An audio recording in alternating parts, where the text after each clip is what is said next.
Welcome to another riveting episode of Beyond Boundaries, where we bring you inspiring and insightful stories of leaders who are changing the landscape of education in India. Today with me, I have a very special guest. She is a teacher, a mentor, a principal, a guiding force behind the success of the Indian school. Her spirit is willing and her will is spirited. With that note, I'd like to introduce Principal Tania Joshi. Ma'am, it is an honor to have you at the show. Thank you so much for having me here. Thank you, ma'am. So, as an alumnus of Lady Shri Ram College, how was your journey in that particular institution, and how did that affected your career path and your professional life? Okay. So very interestingly, my parents were totally wanting me to go into St. Stephen's. And I got history honors. I got admission in history honors in St. Stephen's, and I was not prepared to do history honors at all. And for my parents, it was a big thing getting into St. Stephen's. And I said, no, but I don't want to do that. So I took up political science honors in Lady Shri Ram College, which was again a very coveted institution. And I must say that my teachers taught me well. And the first year was a little bit difficult for me to adjust because I had fallen sick and all.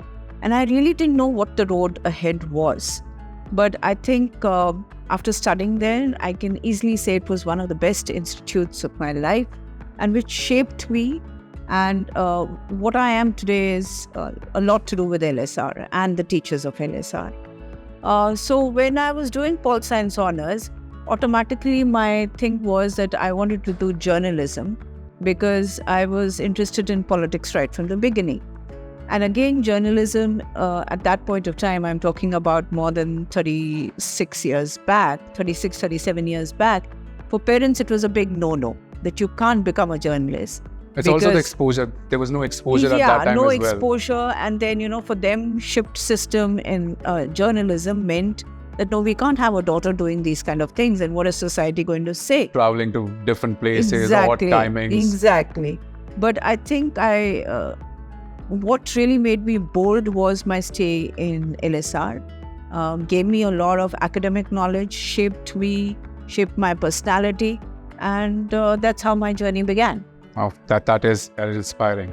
So your mentors, your teachers had a huge impact right from the very beginning. Absolutely. Do you remember any one teacher at that point of time who you have asked for help or guidance? Like, what should I choose? Or you had this in your mind that I'm going to pursue journalism right from the beginning, and this is how I'm going to take my career down the line? So it's a combination where, yes, that I knew that I wanted to do journalism, but also my teacher, Mrs. Khanna, who taught me international relations. Because I always also dreamed of doing my MPhil and my PhD, which continues to be my dream still. Just to put in a slight comment, that I did clear my entrance for even MPhil in JNU. I was given admission, but the school where I was working gave me a memo saying, why do you want to do MPhil? MPhil, Masters in Philosophy. So it becomes like I was doing it in international relations. And I still remember when I was sitting for the entrance exam, I had all youngsters sitting with me, and I think I must have been 28 or 29 at that point of time, and it really gave me a boost. Yeah. So I think it was all because my teachers showed me the right path. And till today, I feel that is the main thing that our teachers can do for us. The path is there. It's how you direct the kids towards. What drove you to pursue post-graduation at IIMC? So what did you have, like, after journalism, I'm going to do post-graduation? Because nowadays, if I talk about myself, my parents were like, you have to do masters because that's the norm. Irrespective of, education is a must in India. But after graduation, what next? So you do your post-graduation. So at that point of time, back in those days, do you have this, I'm going to do post-graduation from this university? So my automatic choice was that finish the bachelor's in political science and then go in for some kind of a course which would be oriented towards the job market. And since I knew that journalism was something which I wanted to pursue, and IIMC was the best institute at that point of time. And it was only 20 seats that were there, it were only 20 seats all over India. And 5 were given to students of SAARC countries. So you had Nepal, you had Bhutan, you had a whole lot of these 5 candidates from there. And so that means the race was only for those. Competition. Yes, absolutely. And when I got it, and it was, there were, I think, more than 20,000 students who had appeared for this All India exam. And I think my parents realized that, okay, she's got some brains at least in her. And that's when I started pursuing my journalism. We were a group of 6 girls who were taken in at the desk. See, you have 2 fields in journalism. One is reporting and one is editing. So we were on the desk, and finally what you see in the newspaper, what you read in the newspaper is only because the editing has been done. The person who reports just gives you the copy, and then you're supposed to sit and edit. Yeah. So it was, and Statesman in those days was a typical male club, I would call it, where females or women were just not allowed. So it was a very different kind of a setup, because I was like, it was a British kind of a setup in a way, that we had these bearers coming in and, with the tea and the coffee and the white hats and everything, which looked very nice. But at the ground level, when you have to go and make a page, and you're making a page with a person who is half drunk, and then you come up and you tell your chief sub that, sir, wo to bahut mushkil hai niche kaam karna. And then he looks at you and he says, tabhi bola tha ladkiyon ko is field mein nahi aane ke liye. That gives you the push that no, I have so you channel that negative into a positive. Yes. So now I'm going to do, ab to main karke dikhaungi. Yes. And in fact, all 5-6 of us were like totally self-driven. And we used to say we're going to make a go of it. And I was there for almost 2 years. And at the end of it, I was one who was a part of the team. So from being an outsider to being a part of the team, that felt very good. And our editor at that point of time was Mr. Kotru, who was a sweetheart. So he used to in fact say, okay, all these old fogies, don't worry about them, carry on with your work. Giving your best, yes. Strive every day. We got to know that you were awarded a national award by the Chief Minister of Delhi, State Award by the Chief Minister of Delhi 2018. Could you talk about that? So that also, I think I had one of my teachers who really helped me, and she did all the paperwork for me. Paperwork is very important. Yes, we do a lot of things, and I always feel that recognition of something is not a bad thing. It's not a negative thing. So like people say, oh, so what if you got an award? I think it actually, if it's a deserving award, it gives you a big boost. High. It gives you a big high. And there's, as they say, there is in your step, there is some kind of a jump there, because you feel that, yes, I have achieved something. Yeah. And it was very nice that, when I went up on stage and Chief Minister gave me the award, I felt very good about it. And in fact, the parent community was also very, very happy that their children are studying in a school where the principal has been awarded. My own children were very happy that, our principal... Your family was there to support you. Yes, absolutely. So it was like my management was thrilled. And, the getting an award is not a sole person's, thing. I think it's a teamwork. It's a teamwork. And I would give full credit to not only my family members, but I think to my management, to the student body, and to my parents over here. What was the award about? And looking back now about that particular ceremony, do you still have, or do you still get those jitters about, that experience that at that time you were having? Yeah, I mean, it gives you like, oh yes, and I've got some photographs and all that, which I do keep looking at. And I look at it and I say, wow, Mrs. Joshi, you achieved this, so it gives you a very nice feeling. So as a resource person at CBSE, what reforms or key improvements, one would be that you want to bring, second would be that you are currently working towards. So if you can brief about that. So, this was a new thing started by CBSE about workshops and all that. Yeah. And the purpose was that the teacher education should not stop after the B.Ed or something like that. It should be subject oriented also, and it should be also dealing with other skills. So, and they keep updating. Yeah, I mean, it's tremendous that, you're talking about mental health. CBSE is talking about mental health, recognizing that, yes, there are issues, life skills. So there are various kinds of issues that they're dealing with. The current one that I'm going to do end of June is on parenting and how parents need to be educated also. I would say it's a big leap for the CBSE, and we are trained for it. It's not that they'll just give it to anybody and say, okay, fine, you go ahead and do it. And there's a proper feedback session as to how the teachers have really taken it. Now, for me, it is very important that the teacher is in touch with all these things because it's basically, it starts at 9 o'clock, goes on till 4:30. So it's an intensive workshop. There are a lot of activities that are included. It's not a one-way communication. And I think that overall helps in the growth of teachers. So it's an interactive and engaging session with the teachers that you have. Absolutely. So when you enter, you can see that wall which the teachers have built around themselves. Okay. Because they feel that... Is it like the body language they have, or the looks that they give, or are they rigid in terms of communication? It's like when you enter, there's a big, it's not a frown, but it's like, oh God, I have to sit here for so long. And you can see that. Yeah. And then when you start, and then, you have to break the ice with them. And I always feel that if you connect with your audience, then that's half the battle that is won. So, and I'm quite, I'm not going to be pompous, but I feel that my workshops are not boring, they're engaging, as you said.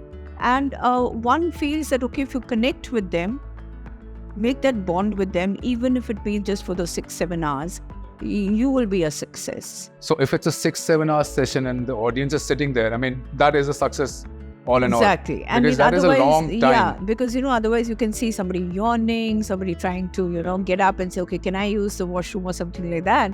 And then that, okay, boss, today you're not doing pretty good. And then you have to up the ante and say, okay, fine, I'm going to try and see what is it that I can get to them. And it's a very good initiative by CBSE because there's constant learning that's taking place. How do you break that ice? How do you make sure that when I'm on the floor, all eyes are on me and now I am passing this message to you? So first you're grasping that information, then you're decoding, and now it is in you so that you can utilize it. Absolutely. So how do you do that? So for me, I always try to relate to the teacher, and I've been a teacher myself. So it's not a hard job to know what life is on the other side of the table, right? So that gives me an advantage. You have been in their shoes, yes, so you know. Yes, that gives me an advantage.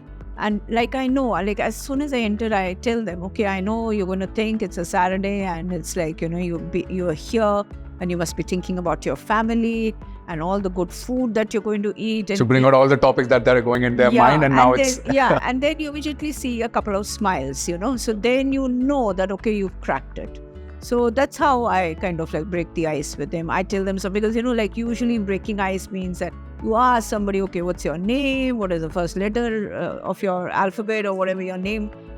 Those are things which, are very mundane at times. So you have to bring that newness into it becomes monotonous for them as well because they are, they're expecting it, in fact. Most of the workshops are like that, you go and you introduce yourself, you get the introduction, and then that follows kind of. So I straight away tell them, okay, I'm not going to do this. So maybe, have the chicken dance. That's a very famous activity that we people do. Yeah. So that brings in at least a smile on the teacher's face. And some people say, oh, I love dancing and all that stuff. So you are bringing them around to that topic, but maybe in a different way. What strategies for teachers have you built and now you're still working towards so that their life is easier as compared to, few years back? So I would say teachers' jobs have become much worse. Much worse. So the job is not easier. The job is much more tougher. Because now parent accountability or parents in aggression at times does hamper the teacher's growth, then there are various things. You see, AI might help you. But like, for example, when COVID started, the first thing that everybody said is that education sector is going to come to a halt. So there was a big question in everybody's mind that what is going to happen to the teacher? How is she going to survive? Whatever it is, at the end of the day, she's getting a salary. But I must say that kudos to all the teachers and hats off to them that they learned the new technology, and that's how we started taking classes online. And that was a very short time, when COVID hit and now what we have to do. Exactly. So from 1st of April, this happened, I think 20th of March, schools closed. For COVID. 1st of April, we started with our classes and the teachers were willing to learn. So for a person like me who had hardly any computer knowledge, because I'm not a very computer friendly person, I learned how to get into Zoom classes and Google Meet and all those kind of things. And yes, people laugh and they say the two major things that the teachers were saying during the classes was put your cameras on and mute yourself. But do you even realize that what a teacher was going through? Yes. It was not 40 easy. different students and repeating the same message. Exactly. It would take around 20 minutes just to turn on their camera and then mute the microphone. Absolutely. And then, things like suddenly we would hear some kind of comments, some kind of music being played. And teachers were not It disrupts their flow. Exactly. But then we did manage. So I think teachers are one of the most adaptable people that we have.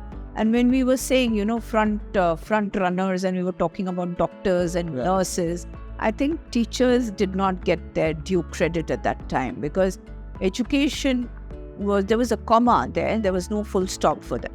So I think the teachers need to be given credit for that. And I understand that the teachers go through a lot. So when we talk of mental health, we talk of mental health of teachers also. Yeah. So we have sessions for them where, we have our counselors. We also have some fun sessions for them, whether it's a lunch that we have together, whether it's like a gossip session we sit and have together, whether we have for Teachers' Day, we call a DJ so that the teachers can, just dance their heart out and let their hair down and enjoy themselves. Because as I have said before, my teachers are human beings also. Yeah. At the end of the day, they are also humans. Yeah. And the biggest thing that I do is I never keep my door closed for them. Yeah. My door is always open. So even if I'm eating, sometimes my door is open. And now my teachers laugh and say, you have mastered the art of having a meeting and eating also. So I said, that is something which I have to do. I can't help it. Do you still carry that tradition till now? Yeah, of course. Totally. So because I feel that if a teacher is waiting outside for me, no, that should not happen.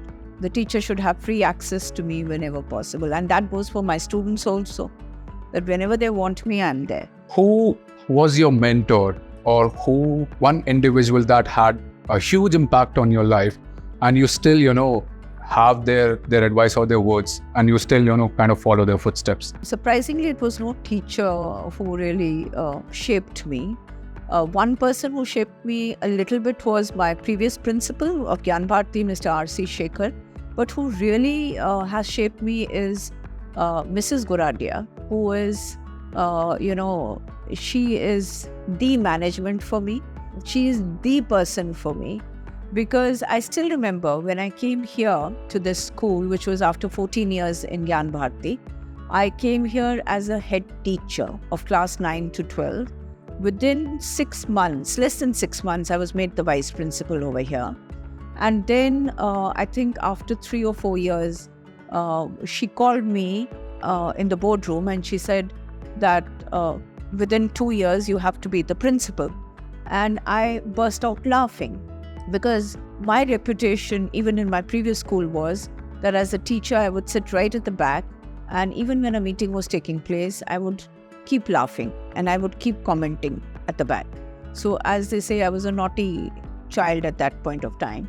And when she told me that we'll make you the principal, and I did a double take and I said, no, ma'am, I don't want to do that. I'm a very bindas person. I'll do everything. whatever has to be done, but I will not sit in this seat. I don't think I deserve it. She said, no, you have to. And it is basically... She had given you the vision and showed you the path. Yes. Like, this is where you have to. At each and every step, she has held my hand. She used to come every Monday, and we used to sit and have our sessions. Okay, what are we going to do? How is it going to go? So things which I would... one thing which was very good in me was my discipline. That I was very good with the discipline for teachers or for children. But going out of the box... So when I came to the school was, let's say, at the mediocrity level, but now it is one of the premier institutions of Delhi. So at that, I feel is a great... We won the Directorate Award 4 years in a row. And that gives you some kind of a boost, And she would sit with me and she would we've had these essay writing competitions with Cambridge University. They, in fact, took the essays from here, they graded it, they sponsored part of this whole thing. We've got something called Dr. Amidas Goradia debate, which was first only for Delhi, then it became national, now it's international. So like last year we had teams from Sri Lanka, from Africa, from Europe, and it's a big thing. So all that direction has been given by her. Looking back in your career, now as a principal, as an educator, what challenges or roadblocks have you faced, and what did you do to overcome that? So there have been various kind of roadblocks. Sometimes parents don't agree with what you want or what you feel or the vision or whatever. I would say I've never had issues with the management or with my teachers. They've always been very supportive, with my students also. So as such, I've never seen too many roadblocks. But I think each day is a challenge. We come with a different mindset, and then sometimes you don't even know where that mindset went, because you're dealing with some kind of a, as they say, there's a big difference between what is urgent and what is important. Yeah. So sometimes you are just busy with the urgent at times, and you feel that no, Mrs. Joshi, you need to do something else too. So I think those have been the roadblocks. Other than that... So how do you segregate urgency from... So, like for example, if I have, let's say, a student who's just fallen down and hurt himself, for me, that becomes more important to deal with, rather than seeing that, okay, whether the daily stuff of the school is going on or not. So those are the kind of situations that we do at times get into. For example, school has to close down because it's very hot. You have thought that, okay, there's going to be a different date of closure. Yeah. Whereas the government says, no, you have to close now. So then how to kind of handle that, how to deal with that becomes a big thing. I mean, parents have to be told, children have to be told, work has to be completed. So yeah, that is a lot to talk. Yeah. What would be that one piece of advice that you have received from either your parents, your teachers, your mentors, and have you seen that advice working for you, or have you improvised on that? Okay. So I'm very outspoken, and which was always, my parents also, plus even my mentors and everybody said, like, kind of calm down types. And, you have to adapt to the situation, which I learned over the years. And I must say that this thing of adaptability really works wonders. So I can communicate with a person who's even a class 4 employee, or who's a teacher, or who's a principal, or who's anybody in government, because I have learned to adapt myself. Does that mean going with the flow? Going with the flow and developing the skills. Because, when you're talking to, when I name these people, you have to talk very differently with them. Yeah. And you have to adjust to what the situation demands. You cannot sit on a high horse and say, well, I'm the principal of X school and how dare you do this, or how dare you talk. It will be very diplomatic. Yes, absolutely. How do you unwind a stressful day? Or what activities do you do? So let me say, I don't see it as a battle. I see it more as a day period.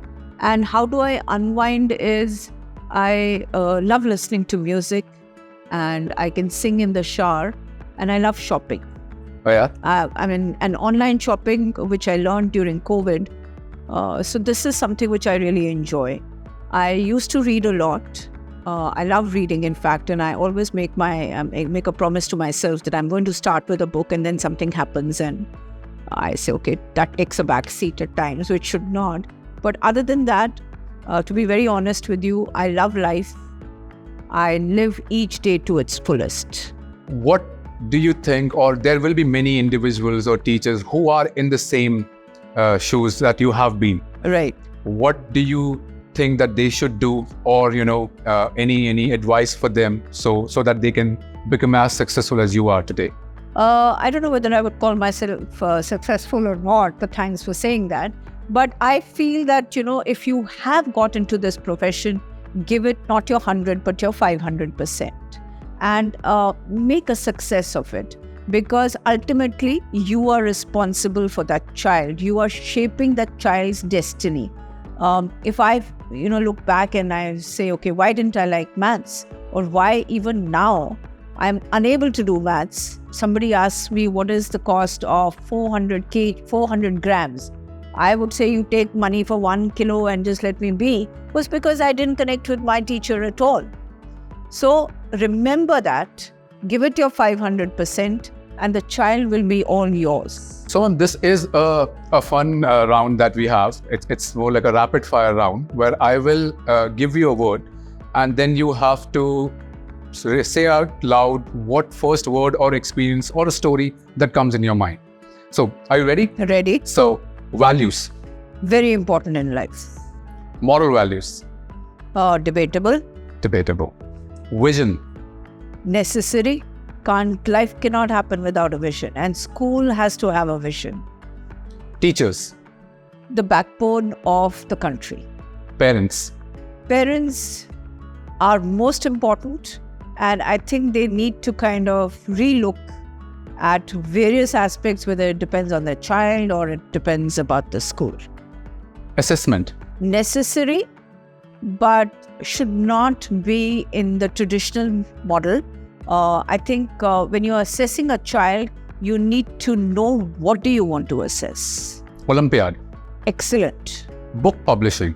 Again, that's very good, because without books, life cannot go on. Technology. Absolutely important, because technology is here to stay. So the more you shy away from technology, you will be left way, way behind. Away from the world. So this would be the last one, personality and communication. Absolutely necessary. And I think journalism helped me in not only communicating, but also shaped my personality. And I tell my children very often, as soon as you open your mouth, that is what the other side is going to judge you on. Think before you speak. Absolutely. Well, with that note, we have come to the end segment of our show. Thank you, Principal Ma'am. You have given us your time. We had learned so much from your experience. We'll try to imbibe your experiences into our lives and follow our future endeavors. Thank you, ma'am. Thank you so much for having me here.